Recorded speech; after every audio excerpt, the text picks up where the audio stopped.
सिंदखेड राज्य शहरात आज अन्न व औषध प्रशासन विभागाचे अधिकारी अचानक तपासणी व कारवाई करण्यासाठी दाखल झाल्याची अफवा वाऱ्यासारखी पसरली। या अफवेचा व्यापाऱ्यांनी असा काही धसका घेतलाय की अवघ्या काही मिनिटांतच शहरातील मुख्य बाजारपेठेतील स्वीट मार्ट, किराणा दुकाने आणि सायंकाळच्या वेळी गजबजणारे भेळ पाणी पुरवठीचे गाडे पटापट बंद झाले।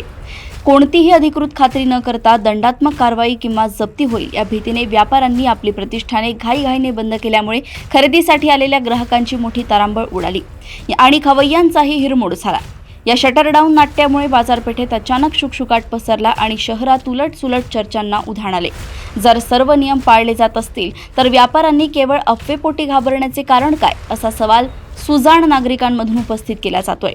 दरम्यान शहरात सॅम्पल घेण्याच्या नावाखाली व्यापाऱ्यांमध्ये भीतीचे वातावरण असल्याने प्रशासनाने या कारवाईबाबत अधिकृत खुलासा करावा, जेणेकरून तोतयागिरी करणाऱ्यांना आळा बसेल आणि प्रामाणिक व्यापाऱ्यांचे नुकसान होणार नाही, अशी मागणीही आता जोर धरत आहे। सिंदखेड राजा येथून गजानन मेहत्रे यांची रिपोर्ट।